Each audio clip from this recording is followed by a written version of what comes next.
Aku tidak takut mati. Lajulah, aku tidak takut mati. Kamu nak bunuh aku, lajulah. Jangan nak nyusahku. Bunuhlah. Apa?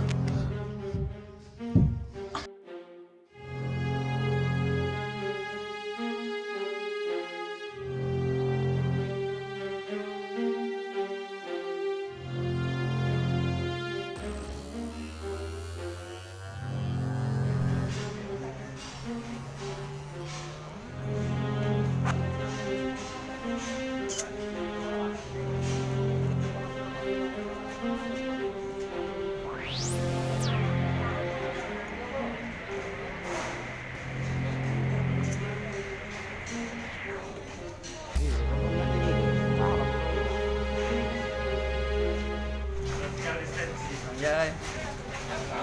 Anjay.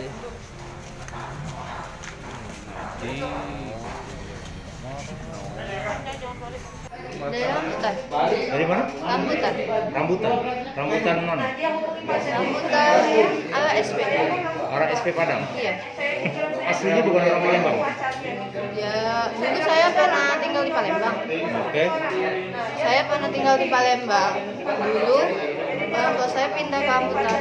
Kita sudah 10 tahun. Saya itu dari kecil suka sekali Suka apa? berbohong. Suka bohong.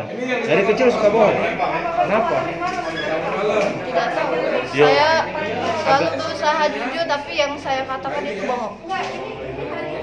Kamu agamanya apa? Islam. Islam. Tapi suka berbuat bohong itu suka. Orang tua saya sering saya buat pusing. Oh, hampir setiap hari kita bikin. Enggak. Bukan. Saya itu kadang-kadang masa kasihan, kadang-kadang munafik. Karena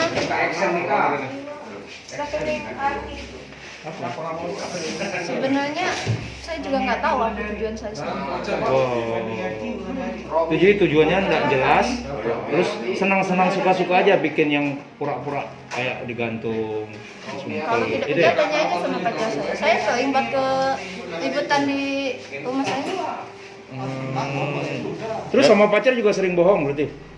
Iya. Sama orang tua sering bohong, sama pacar Orang tua sering saya bohong. yang sering saya bohong. Oh, hebat ya. Jadi setelah tangkap ini menyesal tak kita? Enggak.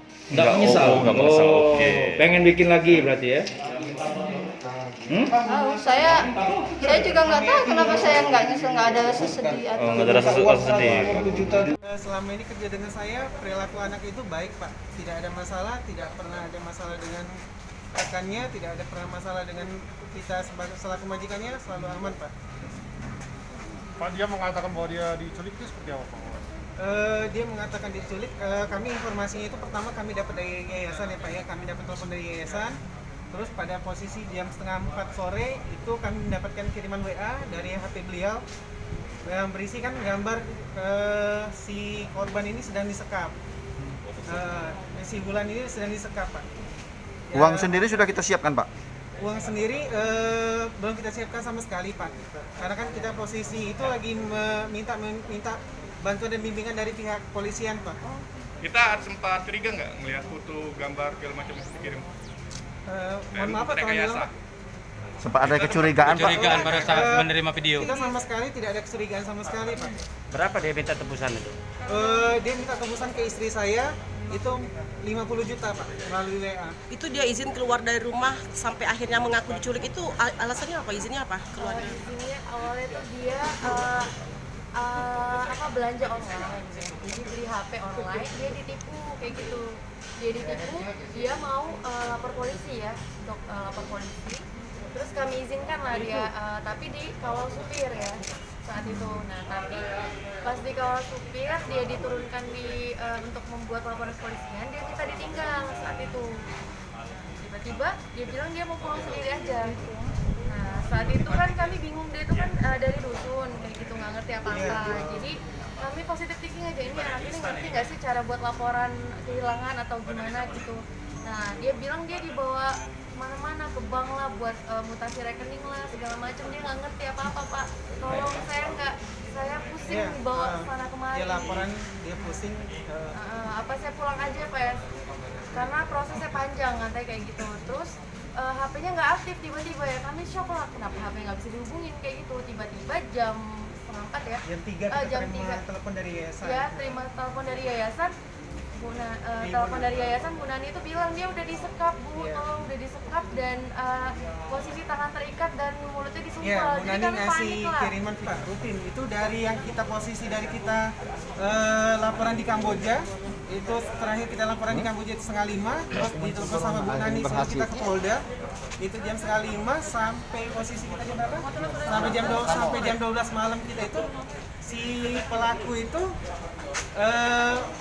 melakukan video call sama voice call. Kalau misalnya kita tidak ada tanggapan, dia selalu melakukan video call sama voice call untuk menyatakan itu benar. Nah, terakhir jam 12 malam kita dapat kiriman pada hari Selasa itu posisi si Bulan itu kepalanya tidak pakai kaki ya. Nah, itu Sudah sempat laporan dugaan penculikan yang dilaporkan oleh masyarakat.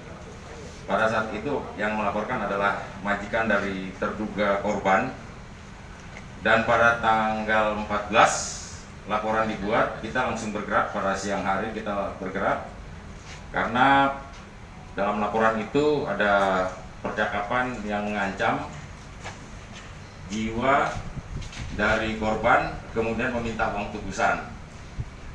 Setelah anggota melaksanakan penyelidikan yang intensif, tanggal 15 malam hari kita berhasil mengungkap dugaan penculikan tersebut, dan ternyata penculikan tersebut adalah merupakan rekayasa dari yang di LP sebagai korban, dan kita tetapkan sebagai tersangka pemerasan.